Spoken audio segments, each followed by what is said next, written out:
students, how are you? Hope all is well. Okay, today's topic of chapter 5 is the Earth's magnetism. Earth magnetism मतलब क्या? तो अर्थ magnetism मतलब कि अर्थ के पास खुद का कोई मैग्नेट है। कैसे पता चला? तो बहुत सालों पहले जब ग्रीस के अंदर कुछ शेपर्ड्स थे, शेपर्ड्स मतलब वो जो गाय बकरियों को चराने लेके जाते हैं, वो शेपर्ड्स जो थे वो जब जा रहे थे तो उनके जूतों के अंदर लगी हुई खीलियां वहां पे चिपकने लगी, नेल्स वहां पे अट्रैक्ट होने लगे, आयरन नेल्स। तो आयरन नेल्स क्यों लगाते थे? तो कॉमन है कि भाई पहले तो ऐसा कोई लेदर वेदर था नहीं, तो लकड़े के शूज या चप्पल बनते थे, जूतों, वहां पे वो लोग खीले ठोक के बिठाते थे। अब बात हुई कि भाई अट्रैक्शन क्यों हो रहा है, तो एक रिसर्च टॉपिक उनको मिल गया। तो बहुत सारी भूल भुलैया के बाद एक मीथ सामने आया। भाई एक रॉन्ग मीथ था कि भाई earth has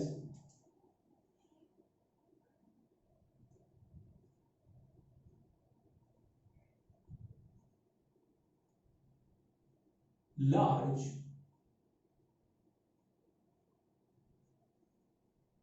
bar magnet. Earth has large bar magnet.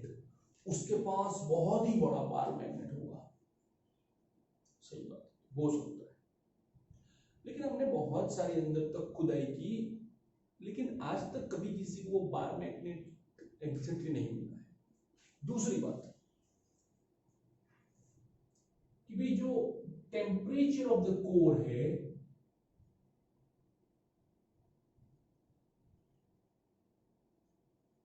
Of core is very high, बहुत ही ज्यादा है, टू हाई। और इस टेम्परेचर पे मैग्नेट सस्टेन नहीं कर सकता। Magnet cannot sustain at a high temperature because when we put a magnet on a flame or on a burner, okay, after a few time the magnetism will destroy from this magnet। कोई भी magnet अगर आप उसे गर्म करोगे तो उसका magnetism जो है वो खराब हो जाएगा। कौन कहता है? तो इस चैप्टर के पीछे के टॉपिक्स जो है उसमें इजीली बताया उन्होंने कि मैग्नेटिज्म के ऊपर टेम्परेचर का क्या रोल है। तो अभी तो मैं आप इतना ही समझो कि भाई जब मैग्नेट को गर्म करते हैं तो जो मैग्नेट है वो डिस्ट्रॉय हो जाता है। और जहां तक मेरी बात है, कोर का टेम्परेचर अराउंड 3000 केल्विन तक है। और 3000 केल्विन टेम्परेचर पे मैग्नेट तो छोड़ो, कोई मेटल भी सॉलिड फॉर्म में नहीं रह सकता। तो ये जो मीथ थी, तो इस दोनों के अकॉर्डिंग तो ये मीथ रॉन्ग हो गया। नॉट पॉसिबल, ऐसा कुछ हो ही नहीं सकता। तो क्या हो सकता है? तो okay, let's see. At a high temperature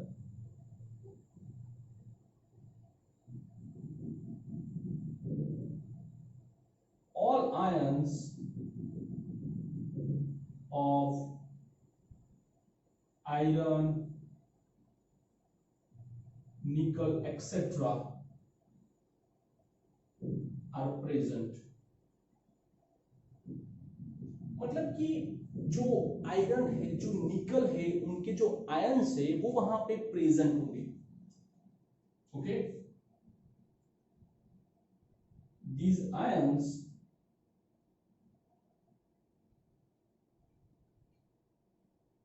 are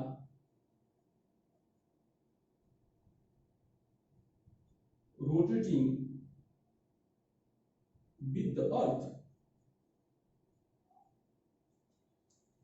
मतलब कि अर्थ जो रोटेट कर रही है उसके साथ वो आयंस भी रोटेट करेंगे। अब यहाँ पे आयंस का मतलब होता है specially electrons and positive ions and negative ions. तो इलेक्ट्रॉन्स की बात भी हो सकती है, चलो इलेक्ट्रॉन्स भी वहां पे होंगे। तो we know that in chapter number 4 moving charges produce magnetic field. तो these ions are rotating with the earth and moving charges produce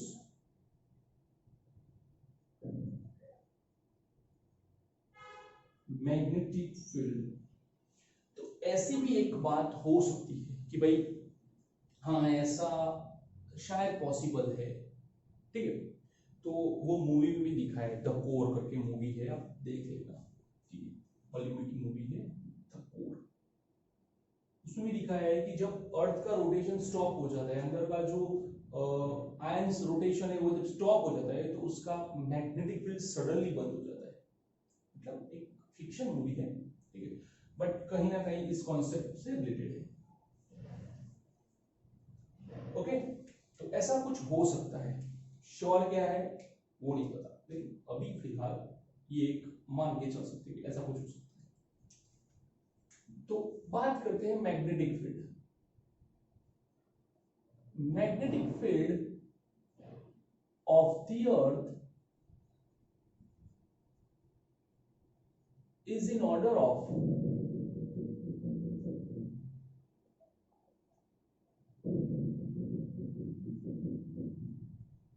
10⁻⁵ Tesla, मतलब कि 10⁻⁵ टेस्ला के नंबर्स में हो सकती है। And its magnetic moment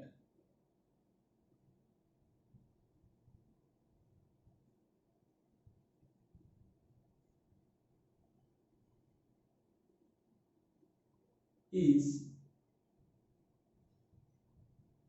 8.8 10⁻22 newton metre per tesla. उसकी जो मैग्नेटिक मोमेंट है वो है 8.8 10⁻22 newton metre per Tesla.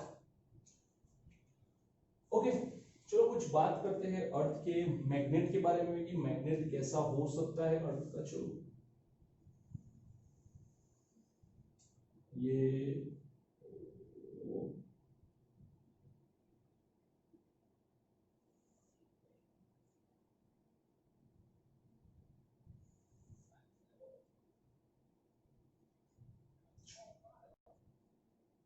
East west geographical north geographical south. Okay, ऐसा पॉसिबल, ठीक है।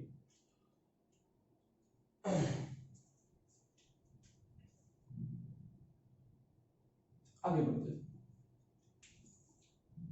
तो ये तो geographical north geographical south equator है ईस्ट वेस्ट है, वहां पे अगर मैं मैग्नेट की बात करूं, मैग्नेट की, तो अर्थ का जो मैग्नेटिक फील्ड है उसे ध्यान से हम समझते हैं कि जब हम किसी नीडल को, किसी भी नीडल को, कंपास को यहां पे रखते हैं,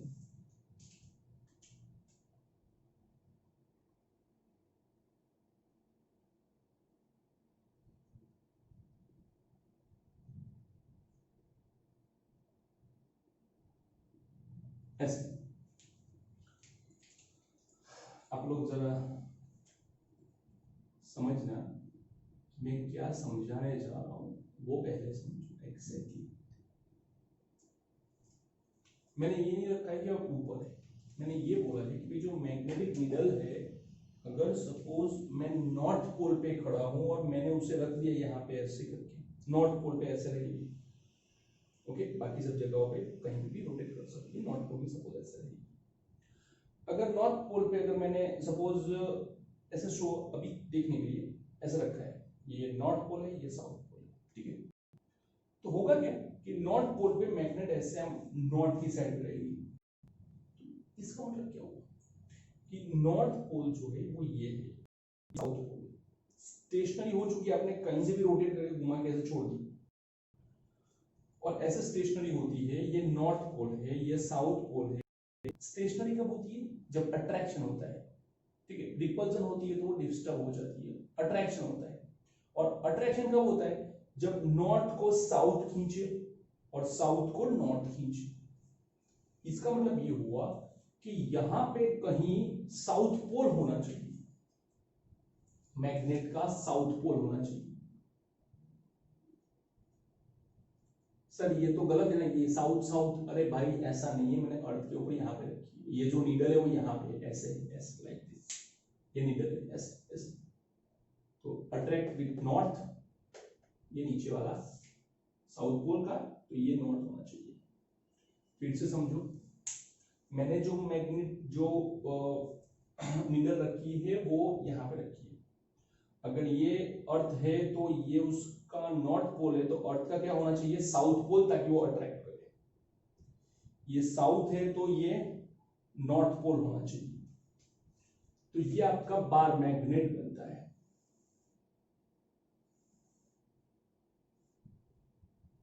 ये बार मैग्नेट, और ये हो गई उसकी एक्सिस। ओके, तो south pole is on geographical north and north pole is on geographical south. That means, ध्यान से देखना, electric field lines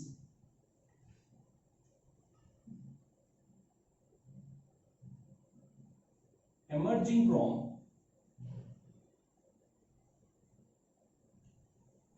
geographical south and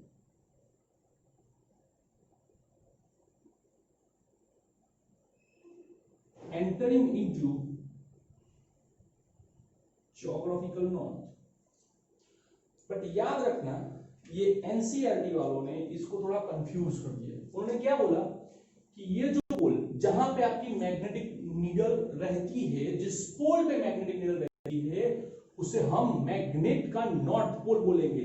north pole of the magnet, south pole of the magnet, ताकि ये दोनों एक दूसरे से match करे। तो ऐसा नहीं होता, कंफ्यूज करोगे बच्चों को। क्यों कंफ्यूज होना है वो मैं आपको दिखाता हूं। अभी हमने क्या बोला कि field line emerging from the geographical south, मतलब कि नीचे से फील्ड लाइन निकलती है और ऐसे एंटर लेती है। अभी आपको पता है कि भाई नॉर्थ में से निकल के साउथ में जा रही है, अभी इन्होंने ये नहीं लिखा है और सीधा एनएम एलसीएम लिखा है, तो फिर क्या होगा, साउथ में से निकल के नॉर्थ में जाती है, वो भी आउटवर्ड में, तो बाहर मैग्नेट से उल्टा हो गया। नहीं, अंदर जो मैग्नेट है वो यहाँ पे नॉर्थ पोल है, लेकिन इन लोगों ने जो एनएमएसएम दिखाई है, मैग्नेटिक नॉर्थ मैग्नेटिक साउथ, वो अकॉर्डिंग टू द कंपास दिखाई है। ठीक है, कंपास के अकॉर्डिंग इन्होंने ये लिखा है।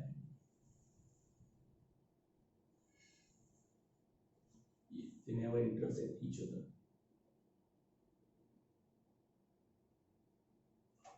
ओके, ये ऐसे।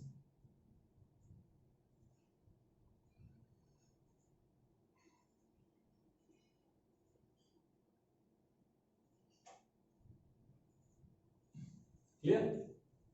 अब बात करते हैं भाई इन दोनों के बीच का जो ये एंगल है, ये ले लो, ये 11.3 डिग्री। ओके, ये जो लाइन है इसे बोलते हैं ज्योमेट्रिकल एक्सिस और इसे बोलते हैं मैग्नेटिक एक्सिस। तो angle between geometrical axis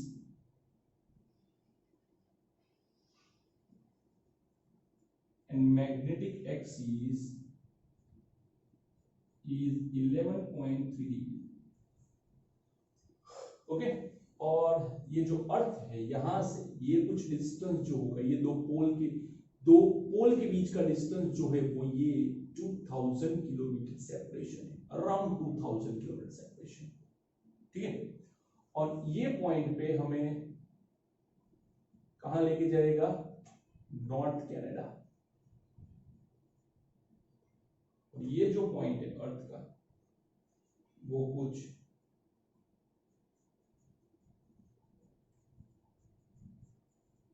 Antarctica है, ऊपर वाला जो पोल है वहां पे नॉर्थ कनाडा के अराउंड है और ये एंटार्क्टिका के अराउंड है। इसीलिए अभी कनाडा बहुत ही इमर्जिंग हो रहा है पीआर के लिए, वीजा के लिए, ठीक है। तो आप उसमें भी देख सकते हो, कुछ आपकी कोई रिलेटिव्स उनको पूछो कि वहां पे जो वेदर है वो अनसर्टेन वेदर है, ठीक है। कभी भी कुछ भी हो सकता है, कभी भी स्ट्रॉर्म आ सकता है, हाई स्पीड से भी आ सकता है, हवा ही इतना तेज चलती रहती है। लेकिन ये जो इक्वेटर है जहाँ पे हम लोग खड़े वहां पे उतनी ज्यादा दिक्कत नहीं होती है, ठीक है। तो जो मैग्नेट का नॉर्थ है वो नॉर्थ कनाडा, ध्यान से देखना, नॉर्थ कनाडा मतलब कि north pole of the magnet, और एक्चुअली जो इनसाइड की बात करें, इनसाइड जो होगा वो साउथ है, समझने के लिए याद रखो,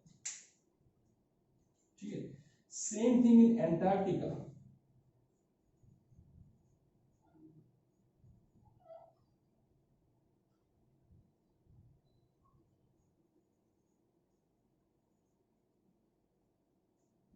तो वो होता है कहां पे, साउथ पोल पे। लेकिन जो अंदर की बात है, मैग्नेट के अंदर की बात है,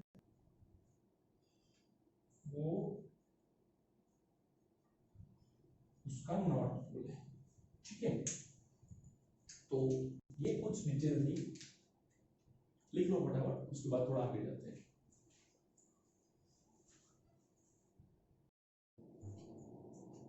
let's see what is meridian, okay.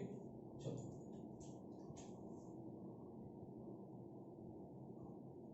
ये अर्थ है, ये उसकी ज्योग्राफिक एक्सिस है, ठीक है। तो सबसे पहले हम लोग बात करेंगे कि geographic meridian, GM, geographic meridian. What is geographic meridian? That's an imaginary plane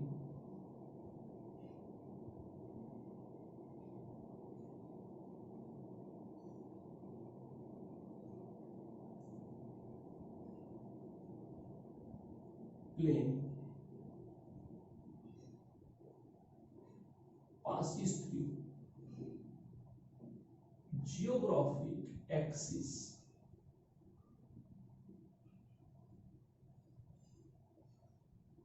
is called geographic meridian. It's called geographic meridian. तो ऐसा कुछ होना चाहिए,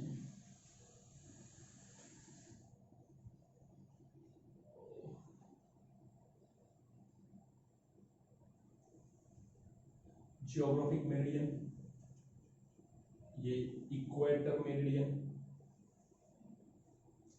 okay.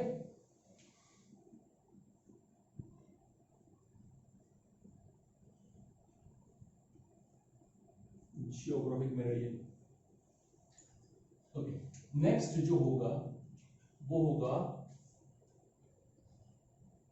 Magnetic meridian. What is magnetic meridian? तो हमारा जो इमेजिनरी कंसेप्ट है कि अर्थ के अंदर कुछ मैग्नेटिक फील्ड होना चाहिए, उस फील्ड का एक इमेजिनरी कंसेप्ट, उस फील्ड का एक इमेजिनरी कंसेप्ट है ये, ठीक है। तो ये जो एक्सिस है, दैट्स इमेजिनरी एक्सिस, कहते हैं इसे imaginary axis, an imaginary plane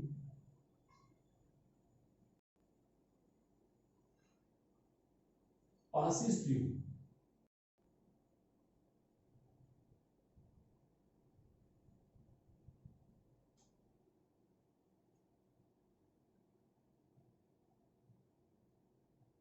an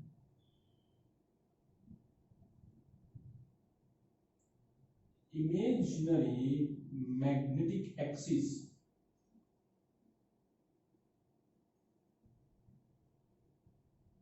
is called magnetic meridian. It's called magnetic meridian, like this.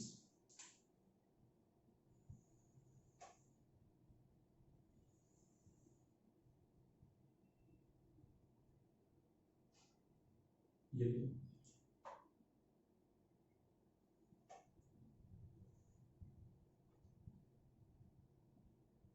ये इक्वेटर की एक्सिस है जो भी इमेजिनरी है, ठीक है, मैग्नेटिक इक्वेटर है, मैग्नेटिक मेरिडियन का इक्वेटर है, ठीक है, this is magnetic meridian, okay. Now अब जो है वो है declination, otherwise angle of declination. What is declination? That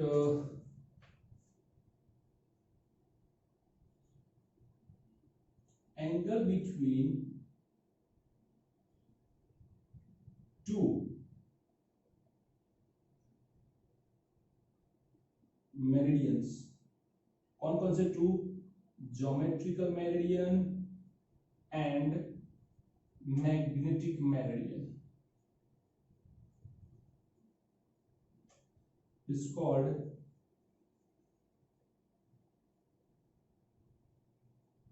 declination, is called declination.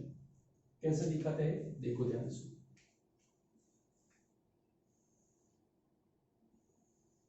ये रहा हमारा एक axis,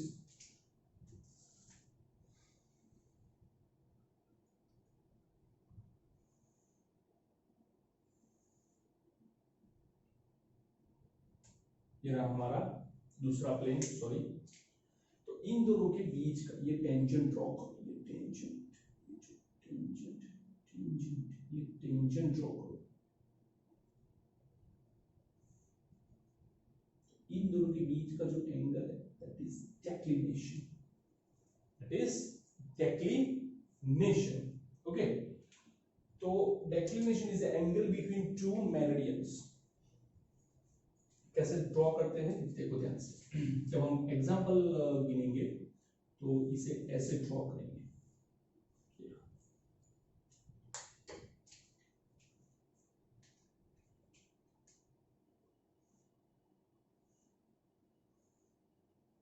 the angle between it is declination, ये है declination। ये क्या है? तो ये ज्योमेट्रिकल मेरिडियन और ये वो मैग्नेटिक मेरिडियन। एक बात याद रखना, डेक्लिनेशन की वैल्यू जैसे जैसे आप पोल पे जाओगे, पोल पे ऊपर की साइड बहुत ही ज्यादा होगी, और जैसे जैसे आप इक्वेटर पे आओगे उसकी वैल्यू रिड्यूस होती जाएगी। तो लिख सकते हैं कि भाई value of declination is on pole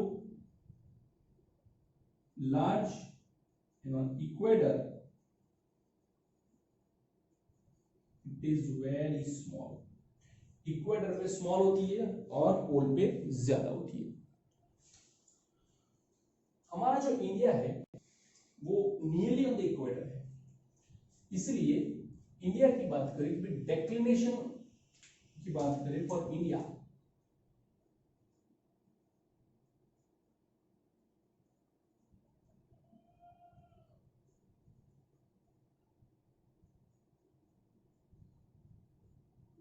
India तो हमारे पास एक दिल्ली में मेजर किया हुआ है और एक मुंबई में है, ठीक है। दिल्ली की बात करें तो दिल्ली का है 0 डिग्री 41 मिनट ईस्ट और 0 डिग्री 58 मिनट वेस्ट। मतलब कि जो डेक्लिनेशन है वो हमारे अर्थ पे इतना है। तो इससे होगा क्या, तो मैं आपको एग्जांपल बताता हूं, वो देखिए ध्यान से।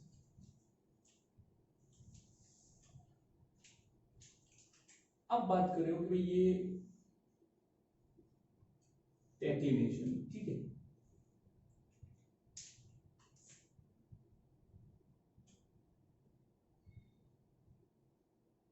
ये ज्योमेट्रिकल एक्सिस है।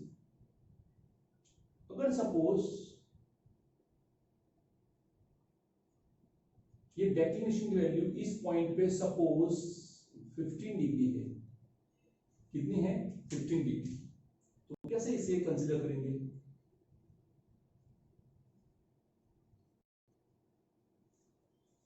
ओके, तो इसे जो कंसीडर हम करेंगे कि भाई declination is 15 degree from north to the west, north to west. Sir अगर मुझे वेस्ट टू नॉर्थ लेना हो तो आपको ये एंगल लेना पड़ेगा, ठीक है। तो ध्यान से सुनना और समझना मैं क्या करना चाहता हूं कि एग्जैक्टली हमारा नॉर्थ पोल ये है, लेकिन हमारे अर्थ के अंदर जो मैग्नेट है वो उस नॉर्थ के अलाइन नहीं है, वो वहां से थोड़ा सा बैंड है, लाइक दिस बैंड है। इसके कारण अगर मैं कंपास रखूंगा तो कंपास जो है वो अर्थ के मैग्नेट से चलता है, ना कि अर्थ के नॉर्थ साउथ पोल से। तो अर्थ का जो मैग्नेट है वो कंपास की जो लाइन है उसे ऐसे सेट करेगा, भाई ये नॉर्थ साइड है तो इधर जाने दे। अभी किसी को साउथ नॉर्थ पोल पे जाना है, ठीक है, और सपोज अगर हम बात करेंगे चलो 11.3 डिग्री के से ही हम बात करेंगे भाई, जो आगे बात हुई कि इन दोनों के बीच का जो एंगल है वो 11.3 डिग्री है, ठीक है, उस हिसाब से ही बात करें तो अगर 11.3 डिग्री तक स्लाइडली रोटेशन हो जाता है, स्लाइडली रोटेशन, तो उसे जाना था नॉर्थ पोल और पहुंचेगा कहां पे? नॉर्थ कनाडा में। कहां पहुंचेगा? नॉर्थ कनाडा में। जैसे बहुत सारे सेलर्स को हुआ था, जैसे वास्को डी गामा को भी हुआ था, ठीक है, कि भाई गलत हो जाता है क्योंकि जब समंदर की बारी आती है तो समंदर में ऊपर आ पाने से वहां भी कोई पॉइंट नहीं है कि भाई चलो इसके रिस्पेक्ट से आ जाओ, और समुद्र के बीच में जब आप पहुंचते हो, जब आप हॉरिजॉन को देखते हो तो पूरा हॉरिजॉन जो है वो पानी ही पानी है, मतलब एग्जैक्टली आपको पता नहीं है कि आप कहां जा रहे हो। तो आपको सपोर्ट करने वाला सिर्फ एक ही होता है कंपास। और कंपास में आपको करना क्या है कि भाई 15 डिग्री अगर इस ओर जा रहा है और मुझे एग्जैक्टली जाना है नॉर्थ डायरेक्शन में, तो मैं क्या करूंगा, जो अपना स्टीमर होगा वो 15 डिग्री टूवर्ड ईस्ट बैंड करूंगा, मतलब कि यहां से ये 15 डिग्री इस ओर पे मैं बैंड करूंगा। मेरे सेलर को बोलूंगा कि चल भाई थोड़ा 15 डिग्री से ये किसका, और फिर आगे बढ़ेगा, तब जाके मैं परफेक्ट अपनी जगह पहुंचूंगा। वरना वो कहावत नहीं है कि जाना था जापान पहुंच गए चीन, सेम थिंग हो जाएगा कि जाना कहीं और बार चले कहीं और जाओगे।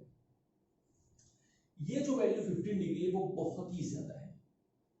हमारे इंडिया में ये वैल्यू सिर्फ 0 डिग्री के अराउंड मिलती है, मतलब कि जो कंपास की जो नीडल है,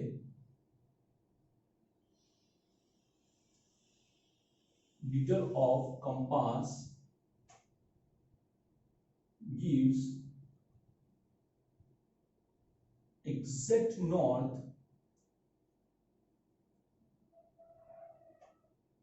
in India।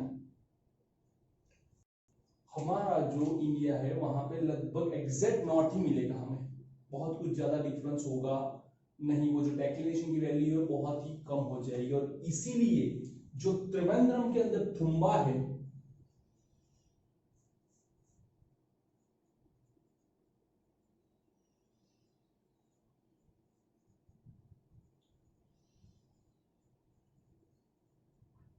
is selected as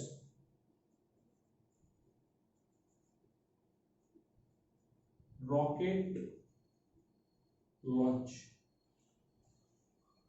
जो थुम्बा है त्रिवेंद्रम के अंदर वो सिलेक्टेड है रॉकेट लॉन्चिंग के लिए, कि वहां पे जो मैग्नेट नीडल है वो दिल्ली मुंबई से भी बहुत ही एग्जैक्ट दिखाती है, बहुत ही एग्जैक्ट, इसीलिए हम इजीली रॉकेट लॉन्च कर सकते हैं, ठीक है। क्यों? क्योंकि हमारा जो कंपास है वो एग्जैक्ट नॉर्थ के अराउंड रहता है। आपको पता है कि जब रॉकेट लॉन्च होता है तो रॉकेट के अंदर कोई नहीं होता है, ठीक है, जीपीएस और कंपास के थ्रू ही चलता है, और उससे भी हम लोग अर्थ से कंट्रोल करते हैं। तो अगर suppose exactly north pole set नहीं है, एग्जैक्ट नॉर्थ पोल, तो आप निकल कहीं और जाएगा, कहीं और पता चलेगा कि भाई जुपिटर भेजना था पहुंच गया मार्स पे, ऐसा नहीं होना चाहिए, ठीक है। तो ये है आपका मैग्नेटिक मेरिडियन और डेक्लिनेशन, ठीक है। अब बारी है डीप एंगल की, तो ये आप लिख लो।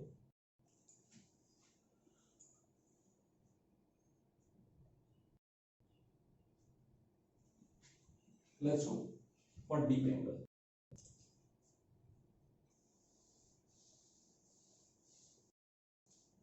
ये डीप एंगल एग्जैक्टली क्या है उसे कैसे समझेंगे? तो अब बात इमेजिनरी कंसेप्चुअल की। ध्यान देना कि अगर मैं अर्थ की बात करूं, थ्री डायमेंशनल रोटेशन की बात करूं, तो सपोज ये नॉर्थ पोल, ये साउथ पोल, ये इक्वेटर है। तो कुछ लोग क्या समझते हैं कि भाई मैं नॉर्थ पोल पे खड़ा हूं, क्यों? क्योंकि मेरे पैर के नीचे जमीन है और ऊपर आसमान है। क्यों? क्योंकि सब जब अर्थ ड्रॉ करते हो तो एग्जैक्टली वैसा ही लगता है। ऐसा नहीं होता है। जो नॉर्थ पोल पे खड़ा है उसके पैर के नीचे भी जमीन होती है और ऊपर आसमान होता है। जो इक्वेटर में खड़ा है वो ऐसे कोई लटक के नहीं खड़ा है, जैसे कि नॉर्थ पोल वाला ऐसे है तो इक्वेटर वाला ऐसे खड़ा है, ठीक है? ऐसे कभी टेढ़ा नहीं होता है, वो भी हमारी तरह ही खड़ा है। जैसे कि अभी हम इंडिया में है तो अराउंड हम इक्वेटर पे है, तो भी हमारे पैरों के नीचे जमीन है, हम सीधे ही खड़े हैं। अगर नॉर्थ पोल में जाओगे तो भी आपको सेम सिचुएशन मिलेगी। आप अगर साउथ पोल में जाओगे तो भी सेम सिचुएशन मिलेगी। दूसरी साइड वेस्ट साइड अगर इक्वेटर पे जाओगे तो भी आपको सेम सिस्टम मिलने वाली है। तो प्लीज आप जो ये समझ रहे हो ना कि भाई साउथ पोल पे आदमी लटका हुआ होता है, ये वो ऐसा कुछ नहीं होता है। हर एक को अर्थ मिलती है, हर एक के पैरों के नीचे जमीन होती है। कुछ लोग तो ऐसा मानते हैं कि जिसका साउथ पोल में घर है वो लटकता हुआ घर होगा, शायद उसके पैर जो है वो ऊपर की ओर होंगे, लाइक, और सर जो है वो नीचे की ओर होंगे, वो उल्टे चलते होंगे। यार ये कैसे पॉसिबल है? उल्टे चलते होंगे, नॉट पॉसिबल। तो आपको ये ध्यान रखना है कि आपको ये जो पढ़ना है वो एंगल ऑफ डीप से जाना है, ठीक है?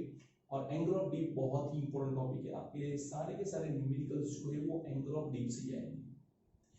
ये तो हमने कुछ थ्योरेटिकल कंसेप्चुअल की बात की थी, लेकिन अब जो कंसेप्ट है वो आपका मेन इंपॉर्टेंट है, एंगल ऑफ डीप।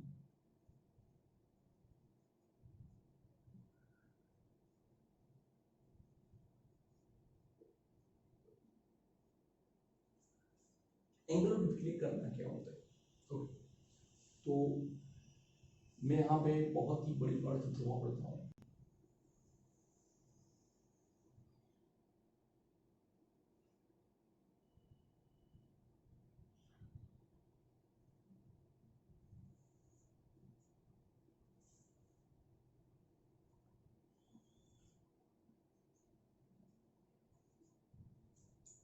ये आपकी अर्थ है, ठीक है?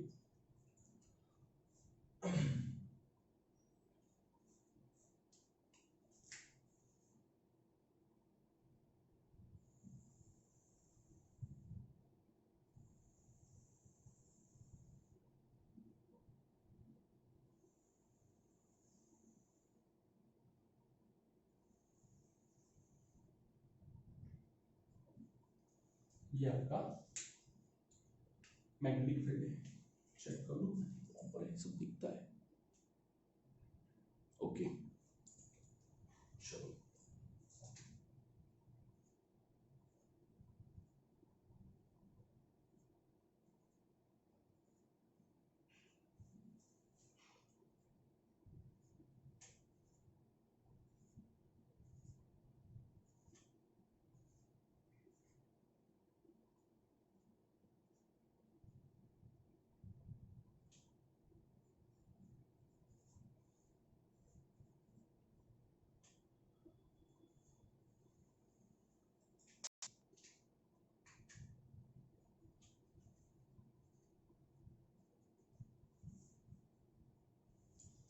ओके, अभी बात आती है मैट एंगल ऑफ डीप की। तो एंगल ऑफ डीप हम लोग कैसे समझेंगे और उसको कैसे बनाएंगे? तो ध्यान से देखिए कि सपोज मेरे पास एक मैग्नेटिक मेरिडियन है, ये रहा मैग्नेटिक मेरिडियन, ठीक है? तो अर्थ की जो मैग्नेटिक फील्ड है, और अदरवाइज हम नीडल की बात करें,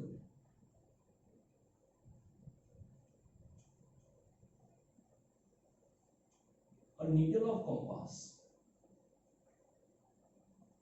और magnetic field of the earth makes angle with horizontal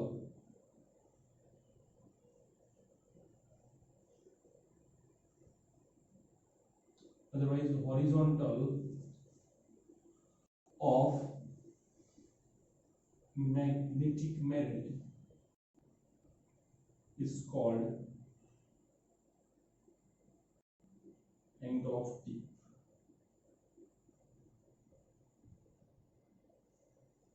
कैसे? देखो, ये आपकी नीडल है, ये उसने कुछ एंगल बनाया, दैट इज आई। उस आई के दो कंपोनेंट, एक हॉरिजॉन्टल कंपोनेंट और एक वर्टिकल कंपोनेंट, ठीक है? तो it has two components. First, HE equals to BE cos I, ZE equals to BE sin I। और जब हम पूरा फिगर ड्रॉ करेंगे तो कुछ ऐसे ड्रॉ करेंगे।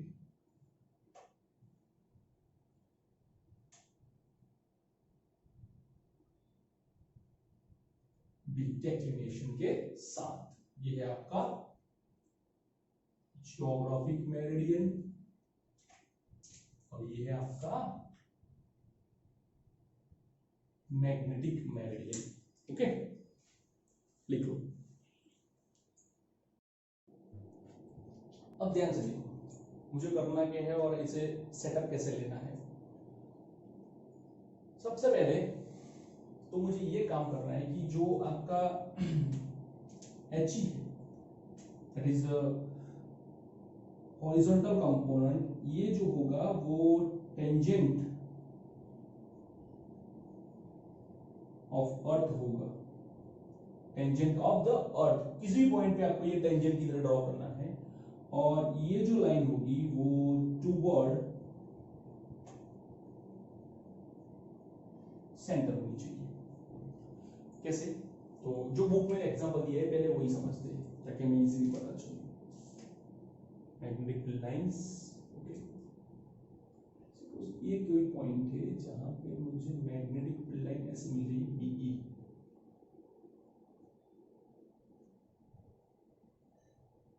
ठीक है, BE। उस BE के दो कंपोनेंट, एक तो टूवर्ड द सेंटर और जो दूसरा है वो है टेंजेंट ऑफ द अर्थ, जिसे हम HE बोलेंगे, और ये होगा ZE। और जो एंगल बनेगा that is I, that is I। अगर ध्यान से देखो, ध्यान से, तो हम अगर यहाँ पे मैं पोल पे खड़ा हूं, ठीक है, पोल पे, और जो मैग्नेटिक फील्ड की बात कर रहा हूं तो वो सपोज इस पॉइंट पे टूवर्ड द इनसाइड मुझे मिलेगी।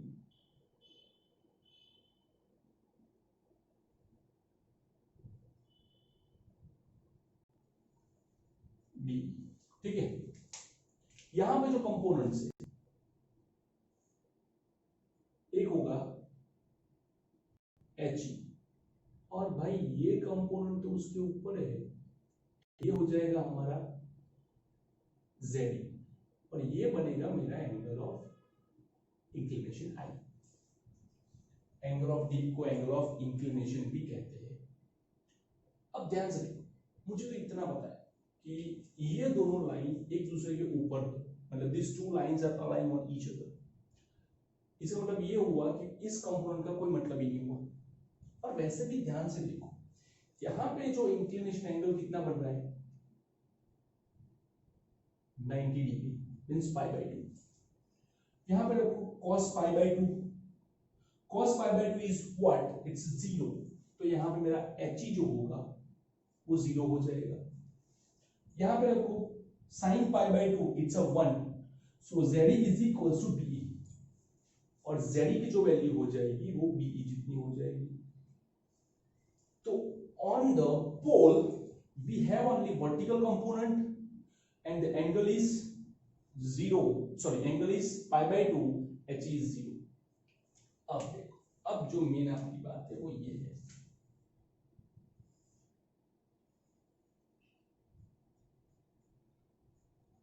ये है मेरा BE, ये रहा मेरा BE, ठीक है। अब इस कंसेप्ट के हिसाब से tangent of the earth, horizontal मतलब आप अर्थ पे कहीं भी जाओ, उसका टेंजेंट ड्रॉ करो, वो आपको क्या मिलेगा, हॉरिजॉन्टल कंपोनेंट। उस हिसाब से मेरा ये जो कंपोनेंट है, सॉरी वो क्या होना चाहिए, HE, और वो जो दूसरा वाला है वो टूवर्ड द सेंटर होना चाहिए, मतलब कि ZE। सर ये तो अब इसे आप हॉरिजॉन्टल कैसे बोलोगे, दिखा दो। जो आदमी पोल पे रहता है उसके लिए ये इक्वेटर है, ये मेरा मैग्नेटिक फील्ड है, ठीक है। लेकिन अगर मैं इंडिया में रहता हूं, मतलब कि मैं इक्वेटर पे सपोज हूं, तो मेरे लिए कंडीशन कुछ ऐसी होने वाली है, क्योंकि मेरे पैर यहाँ पे है, तो ये रहा मेरा मैग्नेटिक फील्ड, और ये जो उसका टेंजेंट होगा वो भी सेम डायरेक्शन में मुझे मिलेगा।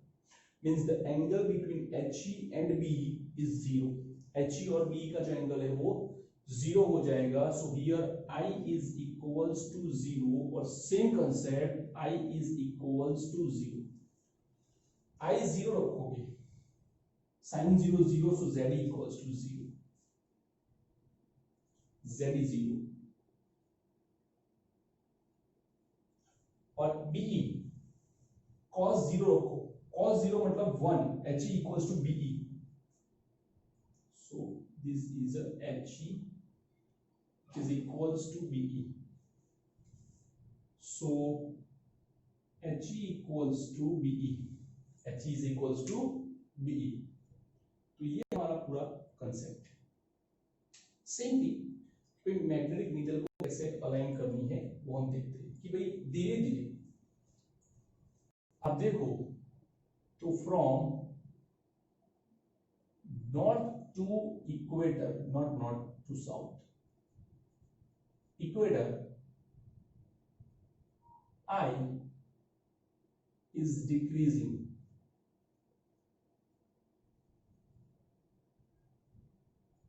जो I है मतलब एंगल ऑफ इंक्लिनेशन है वो धीरे धीरे धीरे डिक्रीज होता है, और ये जो मेरा एंगल है वो पाई बाई 2 से सीधा 0 की ओर ट्रैवल कर रहा है, पाई बाई 2 से सीधा 0 की ओर ट्रैवल कर रहा है।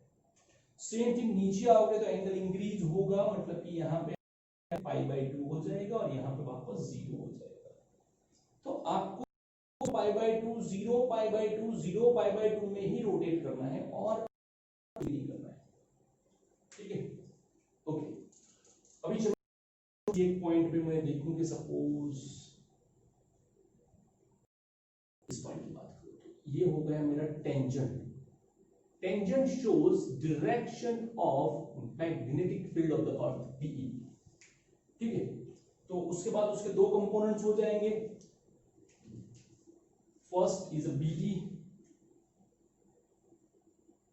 तो टूवर्ड द सेंटर ये हो गया मेरा ZE, और दूसरा जो है ये अर्थ का टेंजेंट मतलब कि ये HE, ओके, ट्रायंगुलर के हिसाब से। लेकिन हम न्यूमेरिकल जब गिनेंगे तो उसे ऐसे कंसीडर करेंगे फिगर ड्रॉ में, भाई ये ZE है, ये HE है। लेकिन हमें पता है कि भाई आप लोगों को ये सब रास नहीं आता है ZE और HE वाला, ये ZE ये HE, लेकिन हमें ये पता है कि हम ऐसे ही मानते हैं, तो हमारा जो एंगल ये BE है वो हम लोग कुछ ऐसे कंसीडर करेंगे लाइक दिस। तो जब भी हम एग्जाम में ड्रॉ करेंगे तो इसे पर्टिकुलरली ऐसे ही ड्रॉ करेंगे, कहीं भी दिया होगा ये HE ये ZD और ये हो जाएगा आपका BE।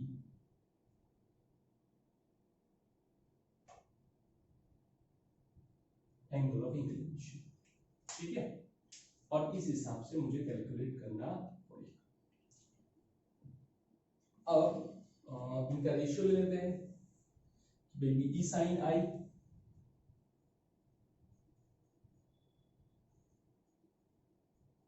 Divided by BE cos I is equals to ZE by H। Cancel। That means tan I equals to ZE by H। Okay, चलो आगे बढ़ते हैं। BE square, it's what? Square of the components, BE square common, cos square plus sin square equals to 1, so H square plus Z square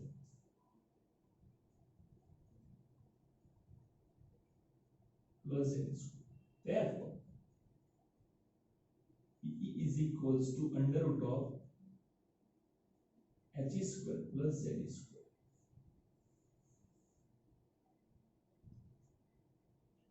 तो ये कुछ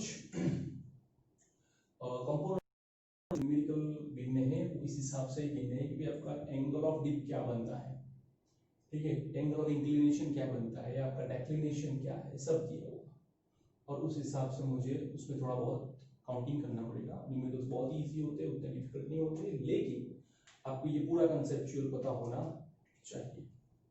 इसलिए बोलते हैं कि on the pole we have just the vertical component of the magnetic field and on the equator we have just the horizontal component of the magnetic field.